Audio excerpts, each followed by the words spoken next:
Haleluya. Ni kwa ajili gani? Ni kwa ajili gani? Hawajajua juu ya mitazamo ambao wanamfuata Mungu. Na ndio maana unashangaa kuna mtu ambaye yupo kanisani, baada ya Mungu kumfanikisha tu anamwacha Mungu au anaondoka kanisani. Haleluya. Bwana Yesu asifiwe. Manake huyu alikuwa amekuja ndio kwa Mungu, lakini yeye lengo lake Mungu amfanikishe tu. Kuna wale ambao wanakuja akipata tu ndoa anaondoka kanisani. Haleluya. Bwana Yesu asifiwe. Kuna wale ambao anakuwepo kanisani, Mungu amemjibu au hajamjibu, bado anaendelea kumwabudu Mungu. Manake hao ndio wanaomtafuta Mungu. Hayo ni makundi ya watu. Haleluya. Hayo ni makundi ya watu.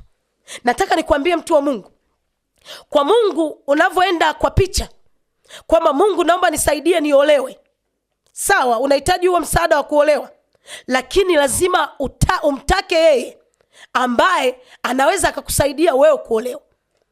Haleluya. Unahitaji kufanikiwa, sawa, lakini mtake yeye ambaye atakufanikisha.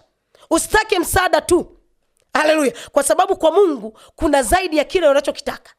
Nasema hivi, unapofika unataka ndoa kwa Mungu, Mungu ana zaidi ya ndoa. Sawa, atakupa ndoa, lakini atakupa na amani pia.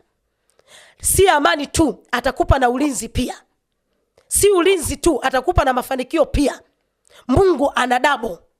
Haleluya. Kwa hiyo usitake ule msaada tu ukaondoka. Mtake yeye anayetoa msaada.